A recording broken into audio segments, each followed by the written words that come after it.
Buongiorno, sono la pianista Maddalena Giacopuzzi e oggi vi vorrei presentare il progetto della casa editrice PVM, intitolato Musica dalla terra di Chopin.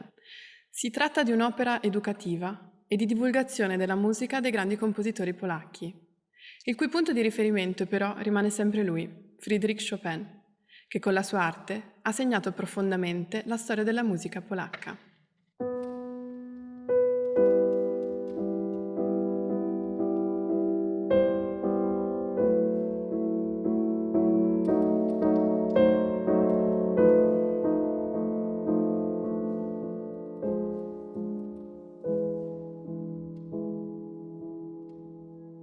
Il compositore Robert Schumann, descrivendo i preludi di Chopin, scrisse: «Sono schizzi, frammenti iniziali di studi, o se vogliamo, ruderi, penne d'aquila, selvaggiamente disposte alla rinfusa». Mentre Franz Liszt, dopo averli ascoltati, disse: «Non si tratta, come potrebbe far ritenere il titolo, di pezzi suonati a guisa di introduzione.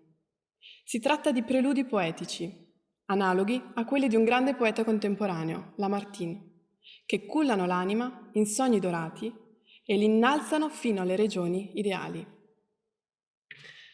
Attraverso questa mirabile raccolta, completata nel 1838 durante il suo soggiorno a Minorca, Chopin riesce a creare il connubio perfetto fra i modelli antichi e la poetica romantica. Il rigore bachiano e guizzi visionari scivolano l'uno dentro l'altro, con un respiro di grande fascino.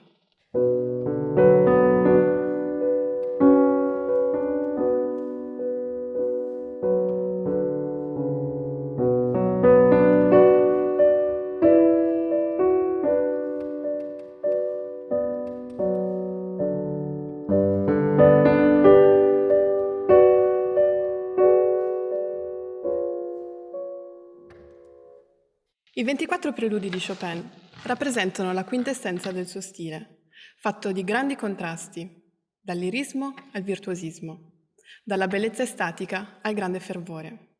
Attraverso i 24 preludi, l'ascoltatore viene trasportato in un viaggio, in cui i continui cambi di carattere ed emozione creano un vero caleidoscopio di immagini e colore.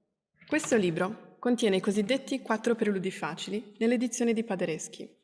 Si tratta di 4 brevi gemme tratte dall'opera completa, che apparentemente, ad un primo impatto, possono sembrare di facile fruizione. In realtà questi preludi richiedono un lavoro interpretativo davvero profondo.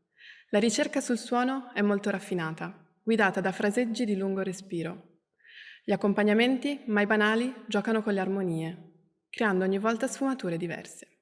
I 2 preludi in Mi minore e in Si minore, di cui avete sentito gli incipit, vennero eseguiti durante il funerale di Chopin nel 1849, assieme al Requiem di Mozart, secondo la sua volontà.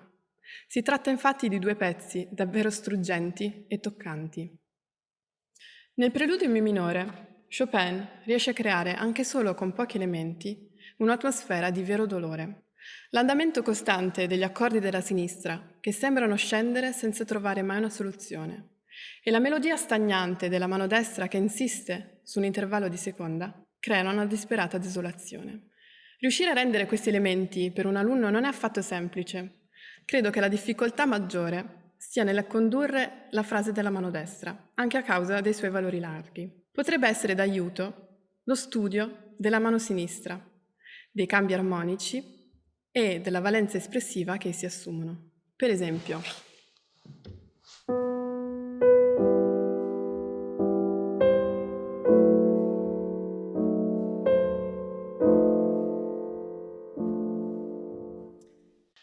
l'alunno dovrà lavorare davvero finemente sul tocco della mano sinistra, perché dovrà riuscire a controllare ogni nota di ogni accordo. Il preludio poi raggiunge un momento di grande slancio, in cui la mano destra dovrà continuare ad avere un suono molto espressivo e legato, e gli accordi della sinistra non dovranno mai sovrastarla. Questo slancio però dura poco, perché il preludio conclude di nuovo nelle tenebre, e anche qua il tocco del pianista dovrà essere davvero perfetto perché il suono risulti davvero scuro e pianissimo.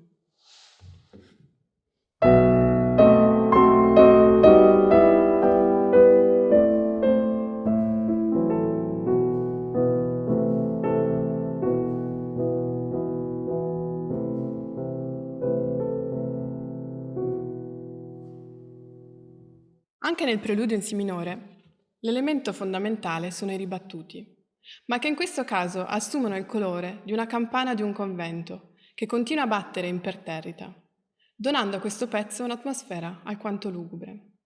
Per riuscire a rendere questo effetto, l'alunno dovrà lavorare sul ribattuto all'interno dello scappamento, cioè quindi senza alzare mai il dito dal tasto, e dovrà imparare a dosare con morbidezza il peso, cercando quindi di ricreare l'effetto della legatura a due e l'accento sulla prima nota.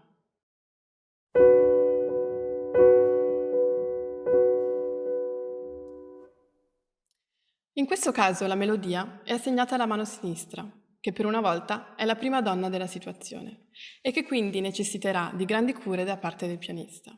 Dovrà risultare legata e il fraseggio, guidato dalle forcelle indicate sullo spartito, sembra cercare uno slancio iniziale e non trovarlo per 2 volte, mentre alla terza volta la frase si apre.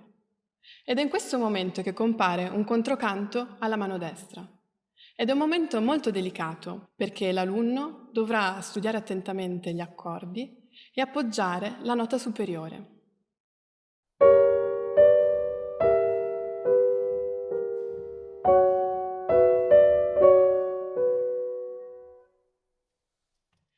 La magia di Chopin è quella di riuscire a creare, anche solo con poche note e in poche battute, dei quadri di una grandissima complessità emotiva ed espressiva.